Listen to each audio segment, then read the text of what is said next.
Welcome student.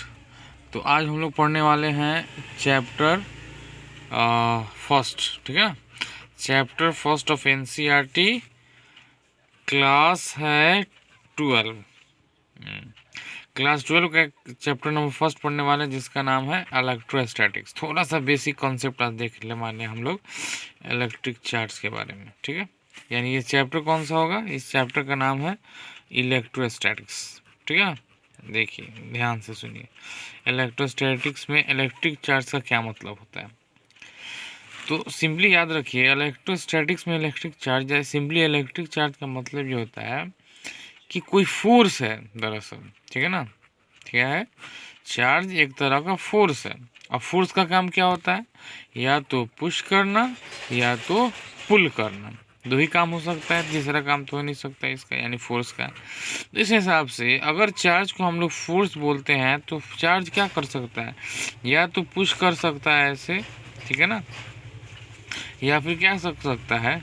पुल कर सकता है। देखिए यहाँ पे, या तो पुश कर सकता है या फिर पुल कर सकता है, ठीक है। तो इस तरह के अगर प्रॉपर्टी किसी भी मैटर में पाए जाएंगे तो उन सारे मैटर को हम लोग क्या बोलेंगे?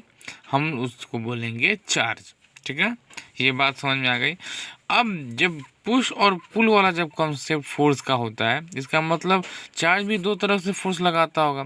एक क्या करता होगा? पुश करता होगा, और दूसरा क्या करता होगा? पुल करता होगा।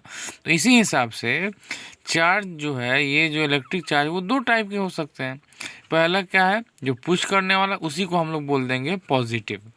क्या बोलेंगे इसको? Positive charge. तो इससे एक बात सामने आ गई, पॉजिटिव चार्ज जितने होते हैं वो पुश करने वाले फोर्स होते हैं, ठीक है।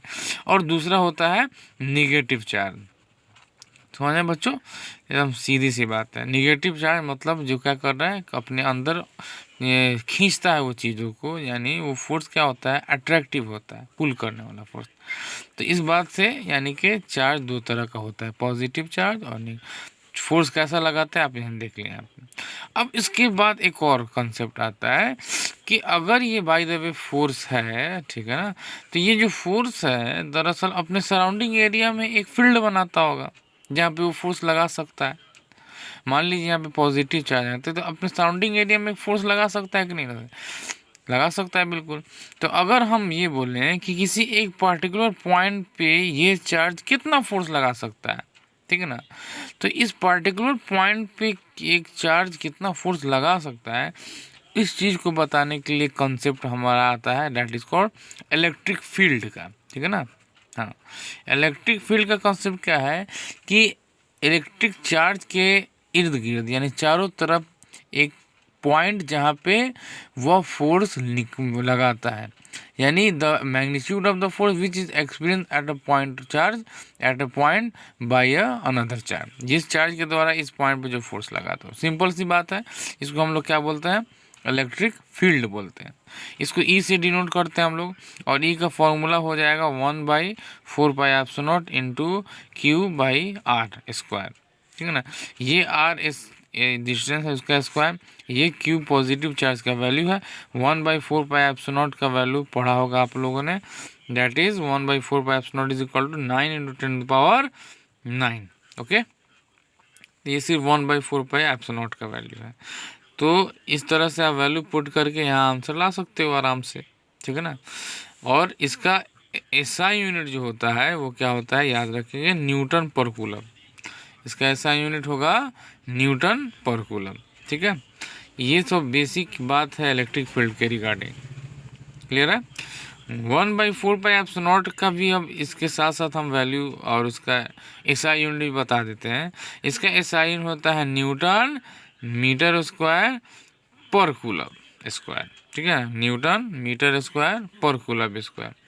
तो ये इसका 1/4πε0 का एसआई यूनिट है, ठीक है ना। तो ये है आपका इलेक्ट्रिक फील्ड का कॉन्सेप्ट। जब इलेक्ट्रिक फील्ड का कॉन्सेप्ट आपको समझ में आ जाएगा तो उसके हिसाब से फिर से एक लॉ हम लोगों ने बनाया है, ठीक है ना। यानी कि लॉ क्या होता है कि अगर एक सिंगल चार्ज आपस में फोर्स लगा सकते हैं, ठीक है, एक सिंगल चार्ज आपस में फोर्स लगा सकते हैं, तो क्या होगा अगर एक बगल में एक और चार्ज हो, ठीक है। तो बगल में जो चार्ज है यहाँ पे वो भी तो फोर्स लगा सकता है इसको, ठीक है ना। तो इसको बताने के लिए हम लोग डिफाइन करते हैं कूलम्ब्स लॉ का। कूलम्ब्स लॉ, ठीक है ना।